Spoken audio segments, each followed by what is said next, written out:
Olá! Bom, nessa aula a gente vai falar um pouquinho sobre história do mercado. É importante falar sobre história, é importante você estudar sobre outros trades que tiveram sucessos e você estudar no que eles acertaram, no que eles erraram.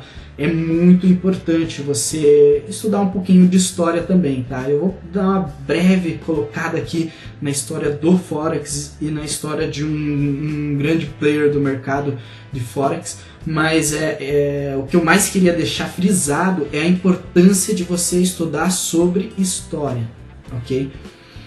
Bom, vamos falar um pouco sobre a história do Forex.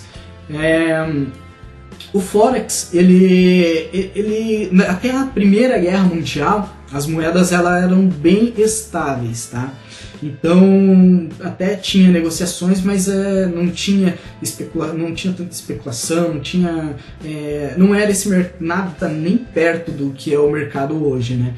E depois da Segunda Guerra Mundial, tá? Teve um tratado de Bretton Woods, e esse tratado, o que aconteceu? Os países eles concordaram em tirar o ouro como moeda de referência. A gente vai ver com detalhes isso no terceiro módulo também.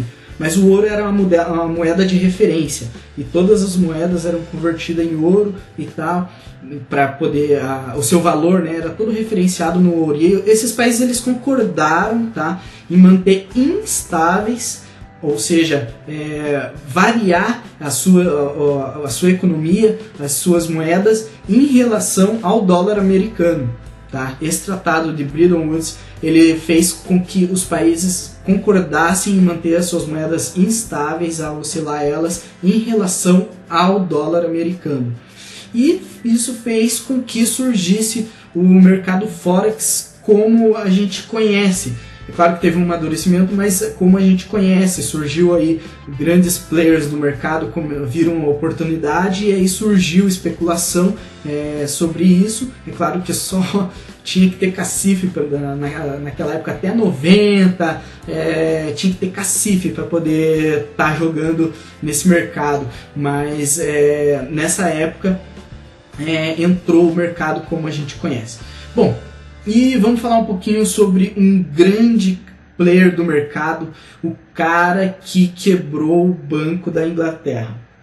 George Soros, no começo da década de 90, se eu não me engano é 93, tá?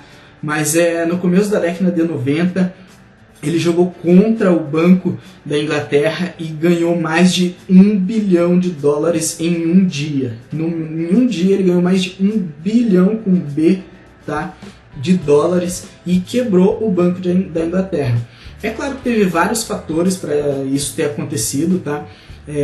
Um deles foi a questão do governo tá maquiando uma realidade econômica, colocando o preço em cima e dizendo que ia melhorar e tudo mais, e George Soros, como um grande player que ele era, sabia que aquilo não era realidade e jogou contra. Tá? E aí ele tinha contatos também e fez com que muitas pessoas fizessem com que a economia despencasse a moeda da Inglaterra, e ele ficou marcado porque ele jogou todas as moedas dele, ele alavancou lá em cima, tá? E acabou ganhando muito dinheiro, mas muita gente ganhou muito dinheiro também, e ele em um dia acabou ganhando mais de $1 bilhão e acabou quebrando ele, mais esse pessoal todo, né? Acabou quebrando o Banco da Inglaterra, e esse cara ficou muito conhecido, ele está vivo até hoje, tá? E nós estamos em 2015 e é uma das grandes histórias que tem do mercado, tá? E mais uma vez frisando, estude sobre grandes players, tá? Estude sobre o mercado, porque o mercado ele é feito de períodos. Então, hoje em dia não é mais igual era naquela época de George Soros, mas é bom você estudar esses períodos para você poder saber qual período que você está jogando período que eu falo é como se fosse assim, tendência, entendeu? Qual a tendência do mercado, qual o sentimento do mercado, se ele está indo para cima, se ele está indo para baixo, se ele está indo de lado, se ele está indeciso, como que ele está, isso aí influencia muito no mercado, e você fazendo esses estudos você consegue ter uma noção maior, fazendo esses estudos, e também olhando o mercado sempre que puder, olhando como que está o movimento do mercado. Isso te ajuda muito a ter esse sentimento, coisa que os robôs não têm. Por isso que eu digo para tomar muito cuidado com os robôs, tá?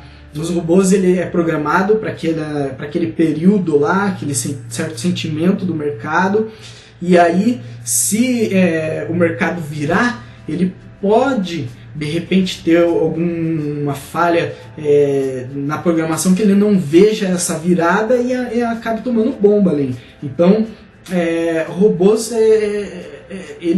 eu não digo que é totalmente ruim, mas ele não é como você negociar, né? Você consegue ter uma noção bem melhor disso do que robôs. Bom, basicamente é isso. Vamos para a próxima. Eu vou falar um pouco sobre a diferença da Bolsa de Valores e o mercado Forex na próxima aula. Então clica aí e a gente se vê lá na próxima aula. Até breve.